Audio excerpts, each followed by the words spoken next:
I was working today with a client who's pretty young. She's in her early 20s and she's heartbroken. Her boyfriend just broke up with her because she doesn't have the same freedom in life that he has. So she cannot follow him wherever he wants to go. And I understand freedom in our early 20s is so important, but that reminded me of the first time I was heartbroken. I was 16 and I was with my boyfriend for 2 years, and it was a true love relationship.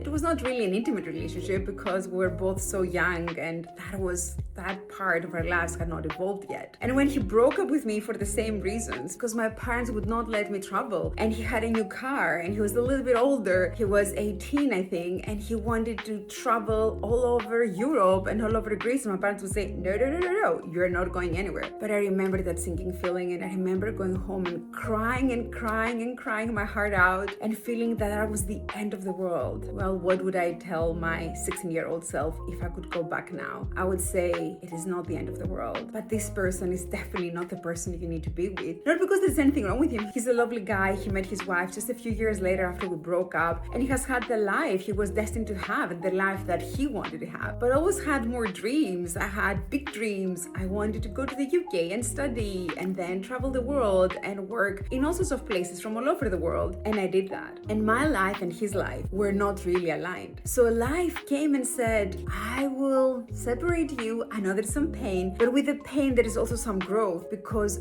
your paths were just aligned for the time you were together. We gave each other so much love, and it was the best relationship I could have ever imagined. I started my romantic life with a guy that was so loving and so caring. I experienced true love from a partner that has the potential to become a forever intimate partner. And that's what I needed, and I guess he needed the same. But my life needed to take me to other realms. If you're heartbroken and crying, just try to remember that probably life is telling you there is something more for you. And in order to access it, you need to go further down. Have trust and faith in your life, and you're gonna get there. You can do it.